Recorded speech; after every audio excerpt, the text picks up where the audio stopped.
Dear students, I am Sardendra Kumar Sahu, Department of Computer Science, Pentium Point Technical College, Rewa. Online video lecture series में next हम लोग Java programming में जो हमारा next concept है वो मल्टी थ्रेडिंग का है। मल्टी थ्रेडिंग, इसके पहले हम लोगों ने प्रीवियस लेक्चर में एप्लेट, पैकेजेस, इंटरफेसेस, इन कॉन्सेप्ट के बारे में हमने डिटेल से डिस्कस किया है, कॉन्सेप्ट विथ एग्जाम्पल्स। उसी के आगे हम लोग आज मल्टी थ्रेडिंग के कॉन्सेप्ट में थोड़ा सा बेसिक, इसके पहले हम लोगों ने मल्टी थ्रेडिंग के बारे में बेसिक डिस्कस कर लिया है। बेसिक्स जब हमने फीचर्स ऑफ जावा प्रोग्रामिंग पढ़ा था, फीचर्स गुण जावा के गुणों में, तो उसमें हमने बहुत सारे फीचर्स बताए थे। उसमें से एक था मल्टी थ्रेडिंग।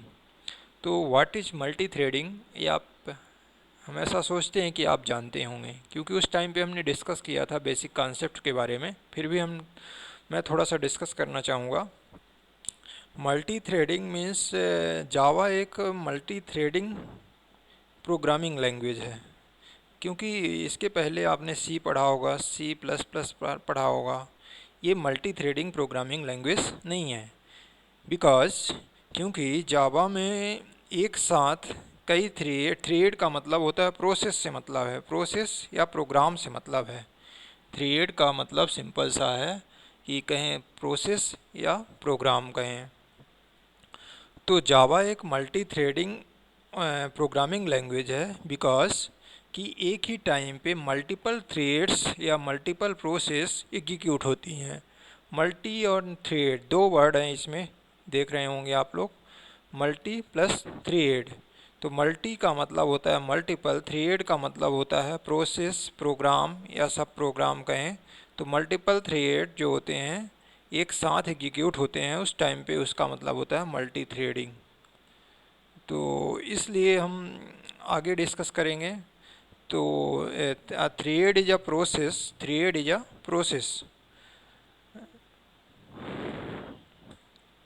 नेक्स्ट के बारे में हम आगे देखते हैं।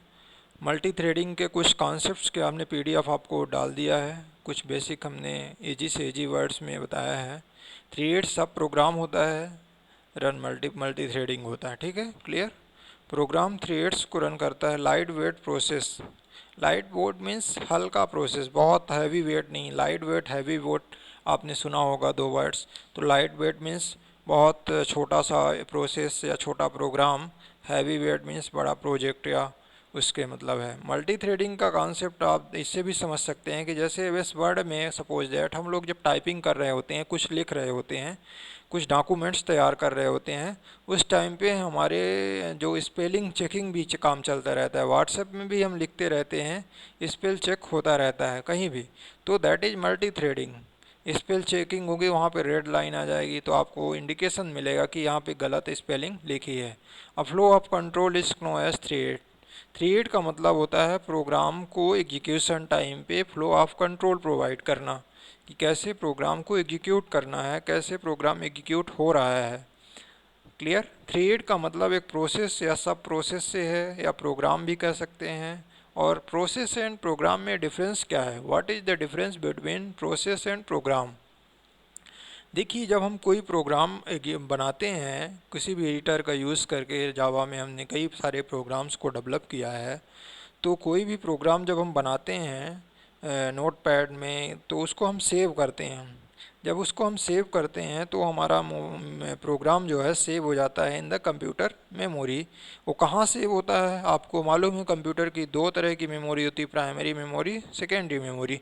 तो हमारा प्रोग्राम जब हम सेव करते हैं तो कहाँ होता है, सेकेंडरी मेमोरी, बिकॉज वो परमानेंट मेमोरी है, उसमें हमेशा स्टोर रहता है। लेकिन हमारा प्रोग्राम जब हम उसको एग्जीक्यूट कराते हैं, सेव किया, फिर हम कंपाइलेशन के लिए उसको कहाँ भेजते हैं, मेन मेमोरी में लाना पड़ता है। तो जैसे ही प्रोग्राम सेकेंडरी मेमोरी से मेन मेमोरी में आया, दैट मीन्स प्राइमरी में आया, दैट इज प्रोसेस बन गया वो। क्लियर। फिर प्रोसेस मेन मेमोरी में वेट करता है, किसका, सीपीयू का वेट करता है। सीपीयू उसको एक टाइम देता है, जब टाइम दिया तो एग्जीक्यूशन के लिए सीपीयू के पास गया, एग्जीक्यूट किया सीपीयू, और फिर रिजल्ट देता है। अगर उसको कुछ और ज़रूरत है इनपुट आउटपुट रिसोर्सेज की तो वेट करेगा इनपुट आउटपुट रिसोर्सेज के लिए, अदरवाइज़ नहीं है तो डायरेक्टली क्या हो जाएगा, डेट स्टेट में चला जाएगा। स्टेट्स पढ़ेंगे इसके आगे तो हम देखेंगे। यही थ्रेड्स के बारे में है कुछ पॉइंट्स। ये प्रोसेस कॉमन मेमोरी को शेयर करते हैं, इंपॉर्टेंट चीज़ है। थ्रेड जो होते हैं, थ्रेड्स के लिए अलग से मेमोरी एलोकेट नहीं होती है, ये उसी कॉमन मेमोरी स्पेस को शेयर करते हैं, जिससे इसीलिए ये लाइट वेट होते हैं। हैवी वेट अगर होते तो ये मेमोरी एलोकेट करते हैं। Memory allocate means main memory में जगह ऑक्यूपाई करना, तो इसीलिए इन्हें लाइट वेट कहा जाता है, क्योंकि ये मेमोरी में स्पेस एलोकेट नहीं करते हैं। आगे हम पढ़ना है थ्रेड लाइफ साइकिल। हमने एप्लेट में भी लाइफ साइकिल पढ़ी थी, वहाँ भी 5 थी, 5 एप्लेट लाइफ साइकिल थी, इनिट, स्टार्ट, स्टॉप, डिस्ट्रॉय और पेंट। इसी तरह से यहाँ भी हैं 5 स्टेट्स हैं, new state, runnable state, running state, waiting state, dead state. ये ऑपरेटिंग सिस्टम में भी मेमोरी प्रोसेस मैनेजमेंट में भी ये प्रोसेस होती हैं कई तरह की, तो इनको हम थोड़ा सा ईजिली समझाएंगे आपको डायग्राम विद डायग्राम। यहाँ पे हम आते हैं थोड़ा सा पेंट पे। यहाँ पे हम देखते हैं कि ये स्टेट्स के बारे में समझिएगा, new, runnable, running, waiting, dead states. तो न्यू स्टेट में स्टार्ट मेथड काम होती है। वही हमने कहा कि जब हम प्रोग्राम को हमने बनाया और उसे कंप्यूटर की मेन मेमोरी में सेव किया, सपोज दैट ये कंप्यूटर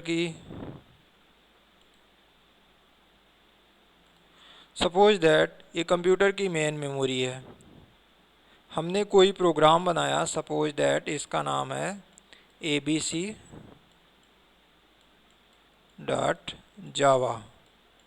ऐसा हमने एक प्रोग्राम बनाया, इसको कहाँ सेव किया, कंप्यूटर की मेमोरी में। तो कहाँ जाएगा, मेमोरी में कहाँ सेव होता है, सेकेंडरी मेमोरी। सेकेंडरी मेमोरी में फिर ये प्रोग्राम जब सेव हो गया तो ये क्या बन गया, प्रोग्राम बन गया। लेकिन ये सपोज दैट है main memory, that means primary memory. तो जब ये प्रोग्राम यहाँ आएगा, यहाँ पे कौन सा मेथड काम करेगा, स्टार्ट मेथड। और जैसे ही यहाँ पे आएगा तो यहाँ पे रनेबल कंडीशन पे आ जाएगा, सेकंड स्टेट्स। क्लियर। यहाँ पे फर्स्ट स्टेट होगी कि हमने प्रोग्राम को इनिशलाइज किया बनाने के लिए। सेकंड जो है मेन मेमोरी में जब प्रोग्राम आएगा वहाँ पे क्या हो जाएगा, रनेबल स्टेट होगी, सेकंड स्टेट, दैट मीन्स। और फिर जब हमारा ये तीसरा स्टेट होगा, क्या होगा, सीपीयू होगा, सीपीयू, क्योंकि कोई भी प्रोसेसर ही सारा चीज़ करता है काम, सीपीयू।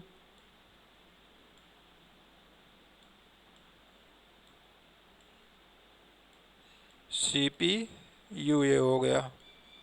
सीपीयू में जब मेन मेमोरी से प्रोग्राम कहाँ आएगा, सीपीयू में आएगा। यहाँ पे ये सेकेंडरी मेमोरी है, यहाँ पे हम प्रोग्राम्स को डेवलप करते हैं, एप्लीकेशंस को सेव करते हैं, और जब हम उसे एग्जीक्यूशन के लिए तैयार करते हैं वो रनेबल स्टेट हो जाती है। यार एग्जीक्यूशन के लिए तैयार करेंगे तो कहाँ भेजना पड़ेगा, मेन मेमोरी में भेजना पड़ेगा। देन उसके बाद हम क्या करेंगे, यहाँ से सेकेंडरी मेमोरी से मेन मेमोरी में जाएगा, तो ये क्या होगा, एग्जीक्यूशन के लिए रेडी है। अब एग्जीक्यूट कौन करेगा, processor, that means CPU. CPU को इसके लिए टाइम चाहिए, तो सीपीयू जब फ्री होगा तो इसको क्या करेगा, प्रोसेस करेगा। तो ये क्या हो जाएगी, running state, that is running state. अब हम सीपीयू ने प्रोसेस किया, सपोज दैट इस एप्लीकेशन या प्रोग्राम को एक और ज़रूरत है इनपुट आउटपुट रिसोर्सेज की, suppose that input output resources की ज़रूरत है। तो क्या, कहाँ सीपीयू कहाँ भेज देगा, इनपुट वेटिंग स्टेट में भेज देगा। क्लियर। फोर्थ स्टेट क्या है, वेटिंग, अगर ज़रूरत है, अगर नहीं है तो यहीं से क्या हो जाएगा, ये डेड सिचुएशन में चला जाएगा, मीन्स एग्जिट हो जाएगा, स्टॉप हो जाएगा, बाहर चला जाएगा आउटपुट के बाद। क्लियर। अगर यहाँ पे ज़रूरत है इसको तो इनपुट आउटपुट वेट करेगा, फिर ये काम करेगा, देन पुनः कहाँ जाएगा, रनेबल में जाएगा, और पुनः फिर ये फिर मेन मेमोरी में, फिर सीपीयू के पास ये प्रोसेस चलती रहेगी। लेकिन यदि इसके इनपुट आउटपुट रिसोर्सेज की ज़रूरत नहीं है, किसी भी अदर एक्टिविटीज़ की ज़रूरत नहीं है, तो कहाँ आ जाएगा, स्टॉप मीन्स डेड सिचुएशन में आ जाएगा। यही कंप्लीट क्या है, लाइफ साइकिल है किसकी, थ्रेड की, प्रोसेस की, सेम एज इट इज़। एक बार और एक्सप्लेन करता हूँ। ये न्यू स्टेट है, यहाँ पे हमारा प्रोग्राम सपोज दैट हमने प्रोग्राम बनाया abc.java,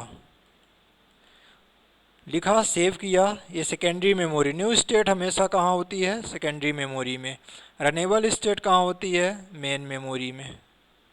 क्लियर? यहाँ पे सेकेंडरी मेमोरी काम करती है, यहाँ पे जब ये रनेबल स्टेट में चला जाता है तो मेन मेमोरी। फिर running state, that means running means CPU. Running का मतलब क्या है? सीपीयू से है। सीपीयू ही रन करता है, कोई भी प्रोसेस या थ्रेड को या प्रोग्राम को सीपीयू रन करता है। अब यहाँ पे प्रोग्राम, जो यहाँ पे तो प्रोग्राम था, लेकिन यहाँ पे क्या बन गया है? प्रोसेस बन गया। यही होता है प्रोग्राम एंड प्रोसेस में डिफरेंस। थोड़ा सा माइनर डिफरेंस है, समझिएगा। यहाँ पे वही प्रोग्राम, जो प्रोग्राम हमने बनाया था, जो हमने डेटा तैयार किया था, तो यहाँ पे प्रोग्राम था क्योंकि सेकेंडरी मेमोरी में था, आइडल स्टेट में था। लेकिन जैसे ही उस सेकेंडरी स्टेट में गया, स्टेट्स में गया, रनिंग स्टेट, रनेबल में, तो क्या बन गया? प्रोसेस बन गया, दैट मीन्स मेन मेमोरी में। क्लियर? फिर यहाँ पे रनिंग में जाएगा, दैट मीन्स सीपीयू इसको रन करेगा। अगर इसको इनपुट आउटपुट रिसोर्सेस की ज़रूरत है आगे दूसरी एक्टिविटीज़ की, तो कहाँ चला जाएगा? वेटिंग में। अगर नहीं है तो डायरेक्ट कहाँ चला आएगा? डेड में। Stop, stop means dead. अगर है तो यहाँ चला जाएगा, यहाँ वेट करेगा, इसको मिलेगा जो ज़रूरत होगी, फिर देन रन होने के लिए पुनः जाएगा रनेबल में, फिर पुनः आएगा इधर, फिर रन होगा, फिर इसका काम हो गया तो फिर डेड में आ जाएगा। ये प्रोसेस चलती रहेगी। क्लियर हुई बात? तो ये था states, life cycle states threads के। इसको देखिएगा, समझिएगा, और थ्रेड स्टेप से समझ में आ गए स्टेट्स। बहुत ईजी है, आप समझने की कोशिश करिएगा, पढ़िएगा पीडीएफ, और कोई भी डाउट्स होगा तो क्लियर कीजिएगा। और नेक्स्ट अपन इसके बारे में एग्जांपल देखेंगे, इन स्टेट्स के बारे में। सेम ऐसे ही यहाँ पे प्रोग्राम बनाएंगे हम, कोई भी जावा फाइल क्रिएट करेंगे। जब फाइल को कंपाइल करते हैं तो फाइल कंपाइल कहाँ होती है? रनेबल स्टेट में, दैट मीन्स मेन मेमोरी में। यहाँ पे एग्जीक्यूट होता है प्रोग्राम सीपीयू के पास, और फिर वो जब हमें, अगर सपोज दैट हमने कमांड प्रॉम्प्ट से इनपुट आउटपुट लिया तो यहाँ वेटिंग में आ जाएगा। जब तक हम इनपुट आउटपुट नहीं देंगे तो वेट करेगा प्रोग्राम। अगर ऐसा नहीं है तो डायरेक्ट क्या आ जाएगा? रिजल्ट शो कर देगा, मीन्स डेड हो जाएगा। क्लियर हुई बात? देखिएगा, समझिएगा ये स्टेट्स को, और थ्योरी भी है इसमें, पढ़िएगा। कोई भी डाउट होगा तो हम डिस्कस करेंगे, और कमेंट्स के माध्यम से, या कि फिर आप डाउट सेक्शन में आप डिस्कस कर सकते हैं। Thank you so much.